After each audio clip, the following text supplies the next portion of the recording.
새해 미국 정치와 경제를 판가름할 3대 변수로 상호 관세와 이민 정책에 대한 연방 대법원의 판결, 11월 중간 선거가 꼽히고 있습니다. 새해 1월 1일부터 뉴욕과 버지니아를 포함한 19개 주 49개 시군에서 최저임금이 올랐습니다. 미국민들의 새해 결심은 운동이나 다이어트보다 재정 관리에 집중되는 경향이 있는 것으로 나타났습니다. 새해 트럼프 행정부의 이민 단속이 첫 해보다 3배 이상 강화돼 불법 체류자 등 이민 인구를 500만 명 이상 축소시킬 것으로 예고되고 있습니다. 초고령사회 진입과 함께 노년기 대표 질환으로 꼽히는 신부전 환자가 빠르게 증가하고 있습니다.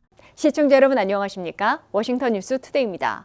새해에는 미국 정치와 경제를 판가름할 3대 변수로 상호 관세와 출생 시민권 제한 등 이민 정책에 대한 연방 대법원의 판결과 11월 중간 선거가 꼽히고 있습니다. 연방 대법원의 판결로 트럼프 대통령의 관세와 이민 정책이 크게 달라지고 미국 경제도 요동칠 수 있으며 11월 중간 선거 결과에 따라 트럼프 공화당의 정치 파워와 향후 정책 추진이 판가름 나게 될 것으로 예고되고 있습니다. 한면태 기자가 보도합니다. 2026년 새해 워싱턴은 물론 지구촌의 정치와 경제, 외교에 지각 변동을 가져올 수 있는 3대 주요 변수들의 시선이 집중되고 있습니다. 첫 번째 변수는 양대 트럼프의 핵심 정책들인 관세와 이민 정책의 향방을 가를 연방 대법원의 판결이 6월 말 안에 새해 상반기에 나오는 겁니다. 트럼프 관세 가운데 자동차와 같은 품목 관세는 제외하고 각국 수입품에 일괄적으로 부과해온 한국 15% 등 상호 관세가 발동한 법적 근거인 국제비상경제권한법 IEEPA에 관련 조항이 없어 위법 판결을 받을 가능성이 거론되고 있습니다. 상호 관세가 연방 대법원에서 위법 판결을 받으면 트럼프 행정부는 첫해 거둬들인 2,600억 달러의 관세 수익 가운데 상호 관세분 1,700억 달러를 반환해야 합니다. 트럼프 행정부는 위법 판결을 받더라도 관세를 지속 부과할 다른 법률들이 있어 관세 정책에는 변함이 없을 것으로 강조하고 있으나 미국민 1인당 2,000달러씩 지급기로 약속한 관세 배당은 다소 지연될 것으로 보입니다. 부모 중에 한 명 이상이 영주권자 또는 시민권자이어야 미국서 태어난 자녀들이 미국 시민권을 부여받게 하겠다는 출생 시민권 제한 조치가 연방 대법원에서 수정헌법 14조에 위배된 위헌 판결을 받을 가능성도 거론되고 있습니다. 하지만 출생 시민권 제한은 트럼프 행정부도 크게 기대하지는 않아온 정책이므로 사상 최대 불법 체류자 체포 추방 작전과 합법 이민 통제는 2026년 새해 상상 초월로 더욱 강경해질 것으로 예고되고 있습니다. 두 번째 변수는 트럼프 대통령이 새해 상반기에 북미 관계를 포함하는 외교 승부수를 던지는 겁니다. 트럼프 대통령은 4월에 중국을 직접 방문키로 했는데 이를 전후에 김정은 북한 국무위원장과의 북미 정상회담을 모색할 것으로 예측되고 있습니다. 2026년 새해 북미 정상회담이 성사되면 예전과는 달리 북한의 핵보유 사실상 인정과 경제제재 해제, 종전선언과 북미 수교까지 일괄 합의해 한반도 안보 지형에도 지각 변동을 일으킬 것으로 거론되고 있습니다.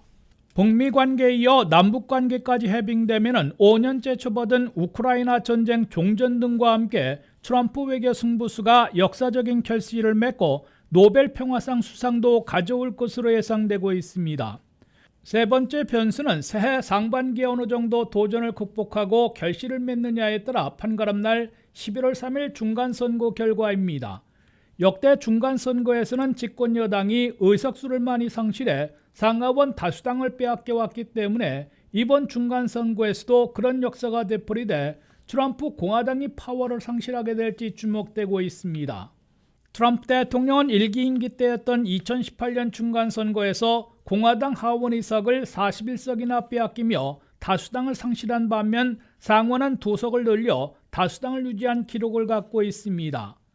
조 바이든 전 대통령 때인 2022년에는 민주당 하원 의석을 9석 빼앗기며 다수당을 넘겨준 반면 상원은 1석을 늘려 다수당을 유지한 바 있습니다. 트럼프 대통령은 자칫하면 220대 213석으로 면돈날 차이를 보이고 있는 연방 하원의 다수당을 상실할 위기를 맞게 되는데 9.11 테러 사태와 같은 국가위기나 외교 성과 시에는 전통을 깬 기록이 있어 올 상반기에 미중 관계와 북미 관계 개선에 전력 투구하게 될 것으로 예상되고 있습니다.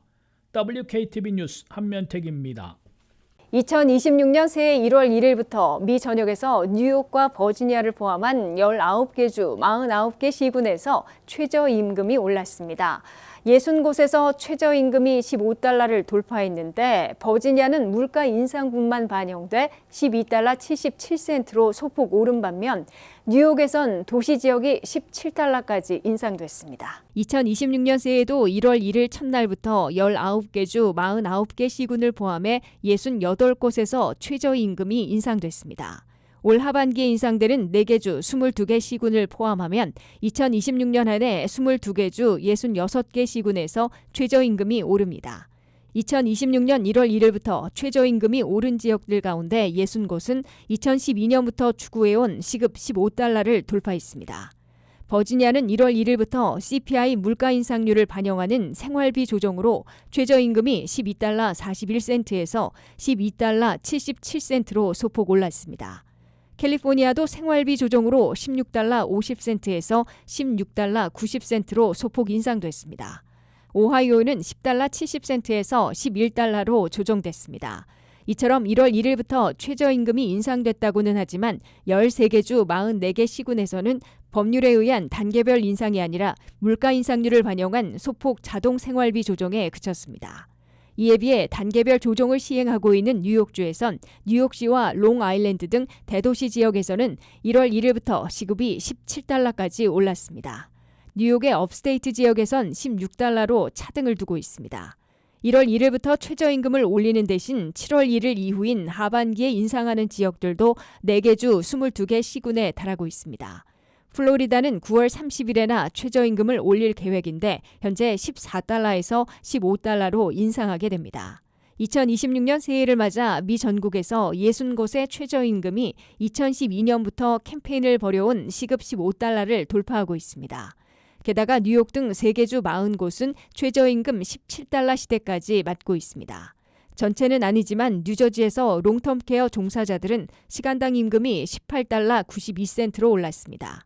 하지만 연방 차원의 최저임금은 2009년 이래 $7 25센트에 묶여 있습니다.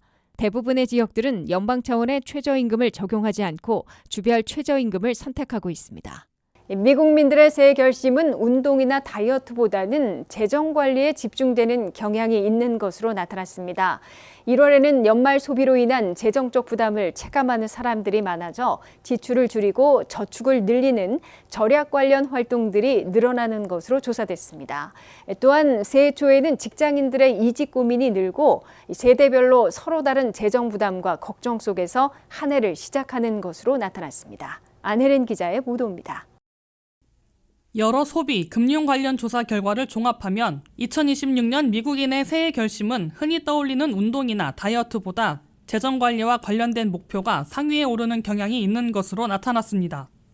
일부 조사에서는 성인 응답자의 상당수가 새해를 맞아 빚을 줄이거나 저축을 늘리고 소비를 통제하겠다는 계획을 세운다고 답했습니다. 특히 인플레이션 이후 실시된 조사들에서는 건강관리보다 재정적 안정을 더 중요하게 꼽는 비율이 높게 나타났다는 결과도 보고됐습니다. 이를 두고 전문가들은 새해 결심의 무게중심이 개인의 몸 관리에서 경제적 안정으로 옮겨가고 있는 흐름으로 해석하고 있습니다. 소비자 심리조사에서는 1월이 미국인들에게 재정적으로 가장 부담을 크게 느끼는 달 중 하나로 인식된다는 결과도 나왔습니다. 연말 쇼핑과 여행 등으로 12월 카드 사용이 늘어난 뒤 1월에 들어 신용카드 명세서를 확인하면서 체감 재정 스트레스가 커진다는 분석입니다. 실제로 1월에는 신용카드 잔액이 높아지는 경향이 관찰되고 노 스펜드 챌린지와 같은 절약 관련 검색이나 중고거래 플랫폼 이용이 증가하는 현상도 함께 나타난 것으로 조사됐습니다. 노동시장 관련 리서치에서는 새해 초가 직장인들의 이직 고민이 본격화되는 시기라는 분석도 반복적으로 제시되고 있습니다. 연말 평가와 보너스 지급이 마무리된 뒤 새해 목표로 연봉 인상이나 직무 변화를 고려하는 응답이 늘어난다는 겁니다. 여러 조사에서 1월부터 3월까지가 연중 이직 의향이 상대적으로 높은 기간으로 나타났으며 이는 매년 비슷한 패턴을 보이는 것으로 분석됐습니다. 한편 소비 패턴을 분석한 조사에서는 새해 결심이 오히려 일시적인 지출 증가로 이어지는 경우가 많다는 결과도 나왔습니다. 헬스클럽 멤버십, 재정투자관리 앱, 자기개발 온라인 강의 등에 대한 결제가 새해 초에 늘어나지만 상당수는 몇 달 내 이용을 중단하거나 해지하는 것으로 나타났습니다. 이에 대해 전문가들은 새해 결심이 실천으로 이어지는 과정에서 예상보다 비용 부담이 커질 수 있다고 지적하고 있습니다. 세대별 조사에서는 2026년을 맞이하는 미국인들이 느끼는 경제적 불안의 내용이 연령대에 따라 다르게 나타난다는 결과도 확인됐습니다. Z세대는 생활비와 주거비 부담을, 밀레니얼 세대는 주택 구입과 대출, 양육비를 주요 고민으로 꼽는 비율이 높았습니다.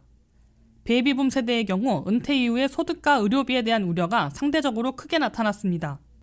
같은 시기를 살아가고 있지만 세대마다 체감하는 경제적 압박의 모습은 서로 다르다는 점이 이번 조사들에서 공통적으로 드러났습니다. WKTV 뉴스 안혜린입니다. 2026년 새해 트럼프 행정부의 이민 단속이 첫 해보다 3배 이상 강화돼 불법 체류자들은 물론 출국령을 받은 외국인들까지 이민 인구를 500만 명 이상 축소시킬 것으로 예고되고 있습니다. 이민 단속 예산으로 4년간 1,700억 달러를 투입해 새로 뽑은 이민 단속 요원 10,000명과 국경 순찰대원 3,000명을 증강 배치하고 하루 체포 쿼터를 3,000명에서 7,000명으로 배가시키면서 15만 명 이상을 집단 수용했다가 신속 추방하게 될 것이란 경고가 나오고 있습니다. 한면태 기자가 보도합니다. 트럼프 행정부가 2026년 새해에는 사상 최대 불법 체류자 체포 추방과 합법 이민 통제에서 상상을 초월하는 자금과 병력을 투입해 더욱 공세적인 작전을 전개하고 불법 이민 추방과 감축에서 역대급 신기록을 세울 태세를 보이고 있습니다. 첫째, 2026년 새해벽부터 이미 BBB법으로 확보한 4년간 1,700억 달러 가운데 이민 단속 예산 320억 달러를 본격 투입해 이민 단속에 투입하는 단속 요원들을 현역 미군과 같은 최정예 요원들로 신규 채용하며 1년 내내 14,000명을 투입시켜 인원으로는 2배 이상, 작전으로는 3배 이상 증강 확대하고 있습니다. 아이스 요원 10,000명 신규 채용에 22만 명이나 응모해 18,000명에게 자업 오퍼를 제시했던 국토안보부는 2026년 새해에는 1년 내내 특공요원 수준의 14,000명을 운영할 수 있게 전신 모집 캠페인에 나서고 있습니다. 국토안보부는 불법 이민과의 전쟁을 치르듯 전신 모집 시스템을 구축하고 총기와 군스타일 애호 청년 등 현역 미군 병력과도 같은 새 인력으로 아이스 이민 단속 요원 14,000명을 항시 운용해 기존의 6,000명에서 2배 이상 증강 배치하고 공격적인 작전은 3배 확대할 것으로 워싱턴 포스트, 로이터 통신이 보도했습니다. 둘째, 새로 증원하는 아이스 이민 단속 요원 14,000명과 국경 순찰대 3,000명을 새해벽부터 현장에 투입하면서 일터 급습을 재개 확대하고 하루 체포 쿼터를 2~3배 늘릴 채비를 하고 있습니다. 도모먼 국경청수는 이민 단속에 투입되는 요원들이 대폭 증강하는 만큼 하루 체포 쿼터를 3,000명에서 7,000명으로 2~3배 늘릴 것으로 시사해 왔습니다. 셋째, 이민구치 시설의 수용 능력을 최소 15만 명으로 획기적으로 늘려 대규모로 수용하고 있다가 현장에서 이민 판사들이 조기 종결 처리하고 새로 구입하는 아이스 전용 보잉 737기 6대로 신속 추방하겠다는 계획까지 세워놓고 있습니다. 트럼프 행정부는 현재 불법 체류자들과 추방 대상자 68,000명이나 수감하고 있는데 한 곳당 5,000명 내지 10,000명이나 수용하는 초대형 이민구치 시설 7곳과 1,500명씩 구치시킬 중소형 16곳을 신설해 한꺼번에 8만 명이나 집단 수용하는 계획을 민간에 맡기고 있습니다. 이로써 미국 내 이민 구치 시설의 수용 능력은 트럼프 취임 때의 3만여 명에서 최소 15만 명으로 5배나 대폭 확대됩니다. 게다가 100명 이상 해고에 700명에서 600명으로 줄인 다음 미군 법무관 600명을 충원하고 있는 이민 판사들에게 상급기관인 연방 법무부가 조기 종결을 요구하고 있어 대다수 청문회 없이 최종 추방령을 내리게 만들어 신속 추방을 모색하고 있습니다. 넷째, 엄청난 자금에 2~3배 증강되는 이민 단속 요원들과 더 공격적인 작전으로 하루 체포 쿼터가 3,000명에서 7,000명으로 확대돼 2026년 새 공격적으로 전개되면 불법 체류자 체포와 추방, 자기 추방과 자진 출국자들이 폭발적으로 증가해 역대급 신기록을 세울 것으로 톰 호먼 국경총수는 자신하고 있습니다. 그럴 경우 트럼프 행정부의 강제 추방자들은 첫해 62만 명에서 둘째 해 150만 명으로 자기 추방, 자진 출국자들은 190만 명에서 380만 명으로 각각 2배 이상 늘려 이민 인구를 첫해 250만 명보다 2배가 넘는 530만 명이나 대폭 축소시킬 수 있을 것으로 예측되고 있습니다. WKTV 뉴스 한면택입니다. 초고령사회 진입과 함께 노년기 대표 질환으로 꼽히는 신부전 환자가 빠르게 증가하고 있습니다. 특히 요즘처럼 기온이 뚝 떨어지는 겨울철에는 증상이 악화될 위험이 커 주의가 필요한데요. 초기 증상은 사소해 보이지만 심장 기능이 떨어지고 있다는 신호일 수 있어 적정한 시기에 진단과 관리가 필요하다고 전문가들은 권고하고 있습니다. 안혜린 기자의 보도입니다. 초고령 사회에 접어들면서 노년층 대표 질환인 신부전 환자가 빠르게 늘고 있습니다. 특히 요즘처럼 기온이 떨어지거나 오르내리는 시기에는 증상이 악화될 위험이 더 커져 각별한 관리가 필요합니다. 신부전 유병률은 나이가 들수록 가파르게 상승합니다. 50대에서는 2.5%지만 60대 6.3%, 70대 12.9%로 증가하고 80세 이상에서는 26.5%에 달하고 있습니다. 80세 어르신 4명 중 1명은 신부전을 앓고 있는 셈입니다. 신부전은 심장이 제 기능을 다하지 못해 몸 전체로 충분한 혈액을 보내지 못하는 상태를 말합니다. 정상적인 심장은 하루 약 10만 번 뛰며 산소와 영양분을 전달합니다. 하지만 관상동맥 질환, 고혈압, 부정맥 등이 누적되면 심장의 수축력이 떨어지고 구조가 손상돼 결국 신부전으로 이어질 수 있습니다. 특히 겨울철에는 악화 위험이 더 커집니다. 찬 공기에 노출되면 혈관이 수축해 혈압이 높아지고 체온을 유지하기 위해 심장이 더 빨리 강하게 뛰게 됩니다.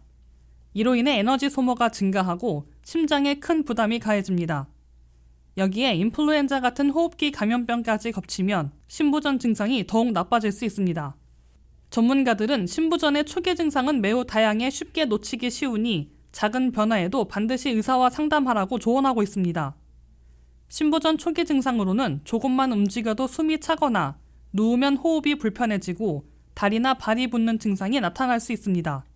갑작스러운 체중 증가, 만성 피로, 식욕 감소, 복부 팽만, 밤중 잦은 배뇨, 기억력 저하 등도 신호일 수 있습니다. 하지만 노년층은 이런 증상을 단순한 노화나 피로로 생각해 병원 방문이 늦어지는 경우가 많습니다. 흉부 X선이나 심장 초음파 검사를 통해 비교적 빠르게 진단이 가능하기 때문에 이런 증상이 반복된다면 늦지 않게 진료를 받는 것이 중요합니다. 신부전은 완치가 어렵기 때문에 지속적인 관리가 필수입니다. 특히 겨울철에는 외출 시 몸이 급격히 차갑게 식지 않도록 옷을 충분히 갖춰 입고 실내 온도도 일정하게 유지해야 합니다. 짠 음식과 국물 섭취를 줄이고 수분 섭취량을 조절하며 체중 변화를 꾸준히 확인하는 것도 좋은 관리 방법입니다. 또한 인플루엔자와 폐렴 백신을 접종하면 호흡기 감염에 의한 악화를 예방하는 데 도움이 됩니다. WKTV 뉴스 안혜린입니다. 시청자 여러분, 새해에는 더욱더 건강하시고 소망하는 모든 일 이루시길 바랍니다. 이상으로 워싱턴 뉴스투데이를 마치겠습니다. 시청해 주신 여러분 고맙습니다.